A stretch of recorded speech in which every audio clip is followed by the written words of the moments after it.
तो दोस्तों, स्वागत है आपके अपने YouTube चैनल मैथ टिप्स में। दोस्तों, आज मैं आप लोगों के बीच विभाज्यता के नियम का चौथा वीडियो लेकर के आया हूं। दोस्तों, आज मैं 7 से विभाज्यता के नियम के बारे में बताने जा रहा हूं। तो आइए देखते हैं कि किसी भी संख्या में जो है 7 से भाग लगने का जो है क्या नियम है, क्या शर्त है, उसको जो है जानना है। तो देखिए, इसके पहले आप लोगों को 2 से विभाज्यता के नियम, 3 से, 4 से, 5 से और 6 से विभाज्यता के नियम को मैं बता चुका हूं। तो देखिए, 7 से विभाज्यता का नियम कहता है कि किसी अंक या संख्या के 6 बार की पुनरावृत्ति से बनी छोटी से छोटी संख्या 7 से विभाजित हो जाएगी। दोस्तों, कह रहा है कि कोई भी अंक है या कोई भी संख्या है, वो लगातार 6 बार पुनरावृत्ति 6 बार की पुनरावृत्ति से बनी हुई संख्या हो। जैसे 2 2 2 2 2 2 कितना बार होना चाहिए? 6 बार। ये 2 2 2 2 करके 6 बार हो जाएगा। तो इसमें 7 से जो है भाग लग जाएगा। जैसे 4 4 4 4 4 4 कितना बार होना चाहिए? 6 बार की पुनरावृत्ति। तो इसमें जो है दोस्तों 7 से भाग लग जाएगा। इसी तरह कोई दूसरा संख्या जैसे 2 3 2 3 2 3 2 3 2 3, इस तरह से देखिए 2 3 1 2 3 2 2 3 3 2 3 4 2 3 5 और 2 3 6। ये 23 संख्या हो गया। 23 23 23 23 करके जो है 6 बार इसका पुनरावृत्ति जब हुआ, तो इससे जो संख्या बन के तैयार हुआ, इसमें भी जो है 7 से पूरा भाग लग जाएगा। तो दोस्तों, आप इस चैनल पे नए व्यूवर हैं तो इस चैनल को जो है सब्सक्राइब कीजिए और वीडियो को लाइक शेयर जरूर कीजिए और कमेंट करके बताइए कि आप लोगों को ये नियम कैसा लगा। 7 से विभाज्यता के नियम है ये। 7 से विभाज्यता का नियम में और हम जानेंगे कि किसी भी संख्या में जिसका पुनरावृत्ति जो है 6 बार होती है और उससे जो संख्या जो है बनती है, उसमें तो 7 से भाग लग ही जाएगा। इसके साथ 7 से जो लगेगा इन सारी संख्याओं, इनमें जो है 7 से भाग लग जाएगा, इसमें जो है 7 से भाग लग जाएगा, इसमें 7 से भाग लग जाएगा। इसके अलावा भी दोस्तों 3 से लगेगा, 11 से लग जाएगा, 13 से भी लगेगा भाग, 21 से भी लग जाएगा तथा 37 से भी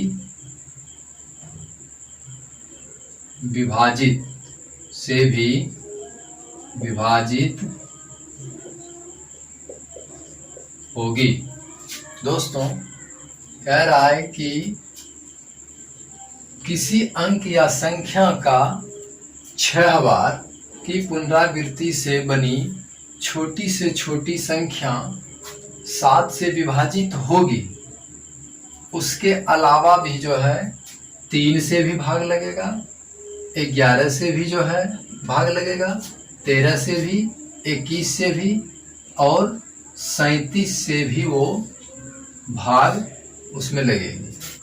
आइए देखते हैं 8 से विभाज्यता के नियम। यदि किसी संख्या के अंतिम 3 अंक सैकड़ा, दहाई तथा इकाई का अंक 000 यानी 3 गो 0 हो या 8 से विभाज्य हो, तो वह संख्या 8 से विभाजित होगी।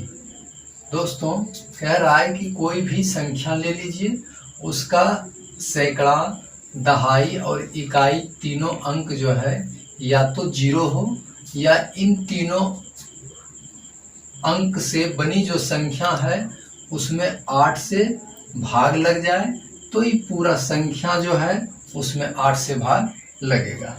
इसी तरह जो है 67,512 है, तो इसका सैकड़ा, दहाई और इकाई इससे बना 512 जो है ये 8 से विभाजित हो जाता है, 8 का घन संख्या है, 8 से विभाजित हो रहा है, इसलिए 67,512 में भी जो है 8 से भाग लग जाएगा।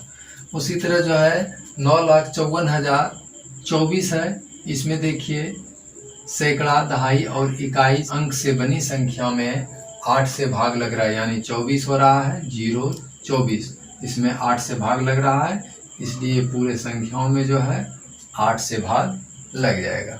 तो दोस्तों कैसा लगा ये नियम कमेंट करके बताइए और वीडियो को लाइक शेयर जरूर कीजिए।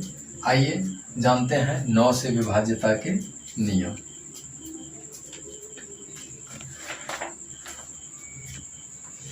तो देखिए दोस्तों 9 से विभाज्यता के नियम, यदि किसी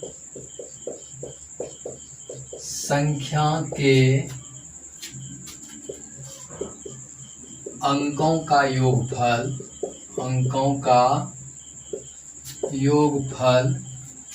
9 का गुणज हो तो वह संख्या 9 से विभाज्य होगी। दोस्तों कह रहा है कि कोई भी संख्या है उसमें जितने भी अंक हैं उनके सभी अंकों का योगफल यदि 9 का गुणज हो, उनमें 9 से भाग लग जाए तो वो पूरा संख्या जो है 9 से विभाज्य होगी। आइए कुछ उदाहरण लेते हैं। जैसे 34, 56। देखिए ये एक संख्या ले लिए, ढाई अंक है, दहाई अंक है, सैकड़ा है, हजार है। इसका सभी अंकों को जो है जोड़ना है। 3 जोड़ 4 जोड़ 5 जोड़ 6, तो कितना हो गया? 4 3 7 5 12 और 6 18। तो 18 जो है दोस्तों 9 का गुणज है, यानी 9 से जो है 18 विभाज्य हो रहा है, इसलिए ये संख्या भी जो है 9 से पूर्णतः विभाजित होगी। दूसरा कोई संख्या ले लीजिए, जैसे 75, 43, 8। तो इसमें देखिए, इसमें सभी अंकों का योगफल, इसमें भी जांच कीजिए। 7 + 5 + 4 + 3 + 8, तो कितना हो जाएगा? 7 5 12, 12 4 16, 16 3 19। अब 19 और 8 कितना हो जाएगा? 27 हो जाएगा, जो कि 9 का गुणज है। तो दोस्तों इस 27 में 9 से भाग लग रहा है, इसलिए इस संख्या में भी जो है 9 से भाग लगेगा। तो दोस्तों 10 से विभाज्यता का नियम है कि यदि किसी संख्या के इकाई अंक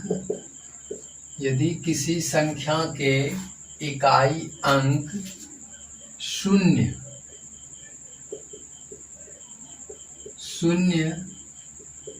हो तो वह संख्या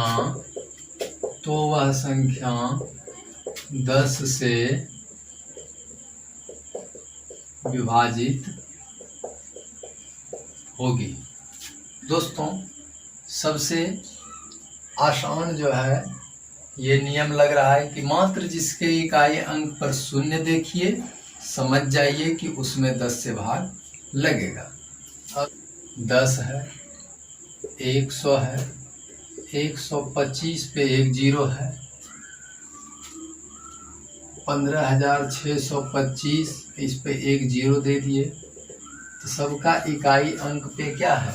0 है, इसलिए इन सभी संख्याओं में जो है 10 से भाग लगेगा।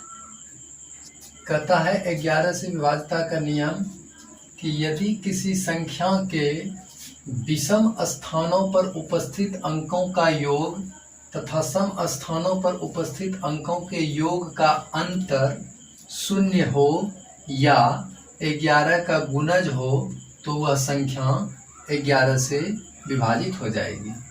दोस्तों ठीक से समझिएगा। कह रहा है कि विषम स्थानों पर के अंकों का योग और सम स्थानों पर के अंकों का योग, उन दोनों योग का अंतर जो है यदि शून्य हो जाए या 11 से विभाजित हो जाए तो उन संख्याओं में जो है 11 से भाग लग जाएगा। जैसे 54, 28, 5, ये 5 अंकों की संख्या जो है लिए हैं। तो देखिए विषम और सम स्थान को समझना है। जैसे ये शुरू वाला अंक यहाँ 1 नंबर में आया तो ये विषम स्थान कहलाया, ये विषम स्थान कहलाया। ये जो है 2, ये सम स्थान कहलाया। फिर ये विषम स्थान कहलाया, फिर ये सम, फिर ये विषम। कहता है विषम स्थानों के विषम स्थानों पर उपस्थित अंकों का जो है योग। तो देखिए विषम स्थान पर क्या क्या है, 5 है, उसके बाद क्या है 2 है, उसके बाद क्या है फिर 5 है। तो ये 5, 5, 10 और 2 कितना हो गया 12 हो गया। अब सम स्थान पर उपस्थित अंक जो है क्या है 4 है और दूसरा जो है फिर 8 है। इन दोनों का योगफल भी क्या हो जाता है 12। नियम कह रहा है कि विषम स्थानों पर उपस्थित अंकों का योग 12 हुआ, असम स्थानों पर भी उपस्थित अंकों का योग जो है 12 हुआ। अब इन दोनों का अंतर, तो 12 में 12 को घटाने पर क्या होगा 0। तो 12 में 12 यानी दोनों का अंतर यदि 0 हो जाए, 0 हो जाए, तो ये इन संख्याओं में जो है 11 से पूरा भाग लग जाएगा। यही 11 का जो है दोस्तों विभाजिता का नियम है। इसको आप लोग समझ गए होंगे। ये तो दोनों का अंतर 0 आ गया। जैसे मान लीजिए इस दोनों का अंतर जो है 0 नहीं आकर के 11 ही हो जाता, 11 ना होकर के 44 हो जाता।